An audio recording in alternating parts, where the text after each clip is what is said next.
One of the things that has changed the most in today's connected society is the concept of reading, or rather, the concept of what constitutes a text. From printed letters on a page that took a while to write and distribute, to ones and zeros that travel everywhere instantaneously. These little bits of data carry a lot of information to us very fast. Information that reaches us wherever we are through small screens on our inseparable devices or large screens on the side of buildings. And so we read. By many accounts, we are reading more nowadays, not less. We read books, news, we read tweets, Facebook posts, blogs, memes, videos, messages.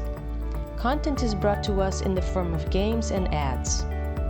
And we read differently now, taking in many things simultaneously. We interact with images, maps, and infographics as we're reading the news. We read ads as we're interacting with our friends. Sometimes we click away from what we're reading and end up immersed in a completely different subject. Or we can be virtually transported to the stories we read. In this fast-paced environment, information comes at us from many sources. In the days of print and TV, journalists, editors, broadcasters, authors, and publishers had the authority and the means to convey information to us. Today, as anyone can compose and publish information, the authorship and intent is often unclear. We often read things without really knowing who sent them and with what purpose. The question is, are we really reading as we're being constantly bombarded with information through all our senses? What does it even mean to read nowadays? And, more importantly, how do we go from information to knowledge? These issues are particularly pressing for a teacher. If information is everywhere and no longer confined in books and personified in an authority figure, how do we teach? If information is abundant, but not all of it is trustworthy, how do we learn? Being part of a connected society is a great opportunity, but also a challenge. The idea that today's kids are digital natives has been mostly misread in the last decade. It does mean that they were born at a time when screens are everywhere. But it does not mean that they know how to navigate all this information critically and avail themselves of the opportunities to learn, grow, and contribute to the betterment of their community. Digital literacy, and not merely digital presence, is what's key to inclusion in our society. We went to the Summer Institute in Digital Literacy to discuss these issues with fellow educators and address some of the challenges we face in today's connected schools. Here are some of the questions we wanted to explore. How could we help students find trustworthy sources and understand their role in ensuring a healthy information environment for everyone? How could we help young people acquire media production skills that will support meaningful learning and give them a voice in society? How could we help kids research information more efficiently and more critically, building knowledge instead of simply consuming it? And finally, how could we help educators teach media and information literacy and adopt practices that support creative, student-led learning? One of the things that we learned during DigiURI is that, though many teachers practice digital and media literacy in some way or form, we must do so with intent. We learned that inquiry is the basis of learning and that there is no true knowledge without inquiry, analysis, and reflection. That being digitally fluent entails making full use of technology to investigate, collaborate, and create, being conscious and intentional about our creative and technical choices. And that being media literate gives us the means to fully participate in society by having the skills to critically interpret information, actively produce content, and publish and share responsibly. Finally, we understood that because we interact with media and information all the time, media literacy is not a separate subject to be taught in a weekly slot. Rather, it is a layer to be activated and applied to facilitate learning across all subjects.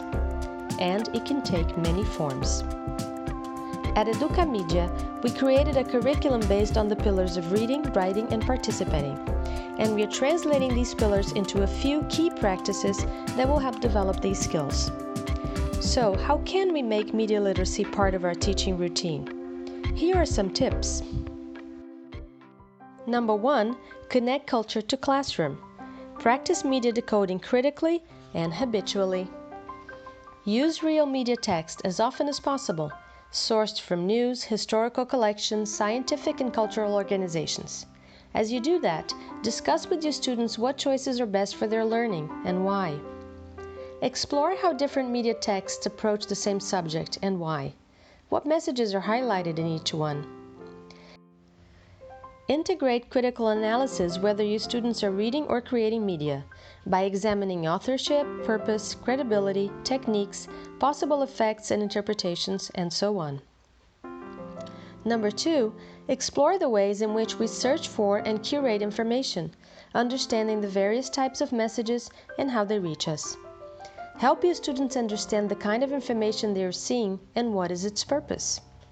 Go behind the scenes to understand how information is organized and why. This can be anything from understanding how Wikipedia articles get created and edited to exploring website architecture. Teach your students how to find trustworthy information and help them evaluate what sources will be useful and reliable for their purpose. Explore nonlinear, multimodal, and immersive reading, especially for the opportunity to discuss point of view and practice empathy. As the students develop creative expression in art or media projects, take the opportunity to teach about image search and copyright.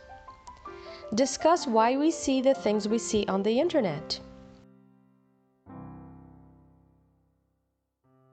Equip your students to fight disinformation, a necessary and very urgent skill. Number 3, explore the narrative potential of various media formats, aligning form and function, and reflecting upon technical and creative choices.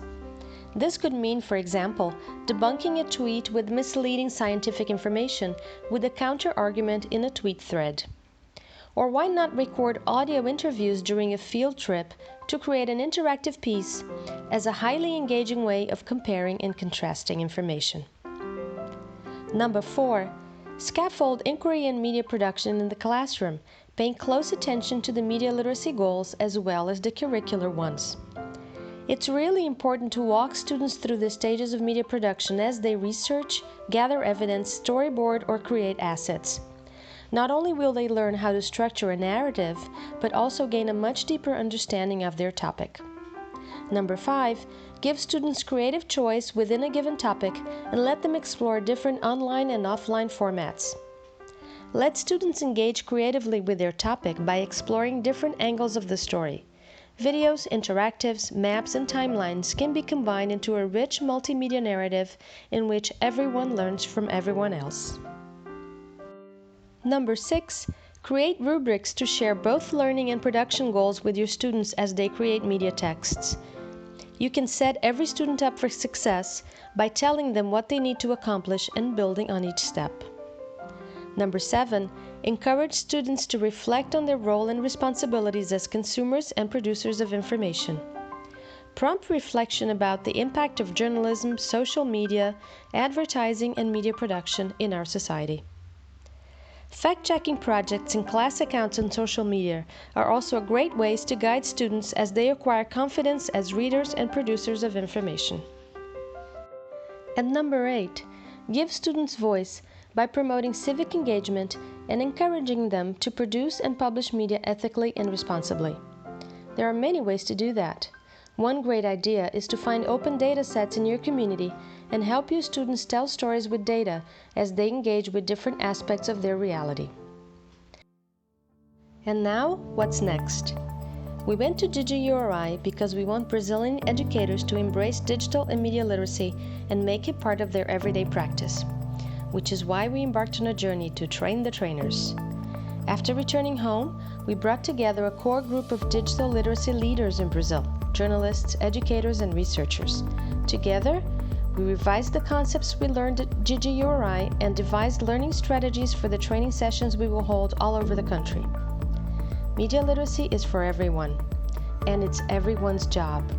So please join our movement, come learn with us, and get ready to lead your students to be citizens in our connected society. We hope to see you very soon.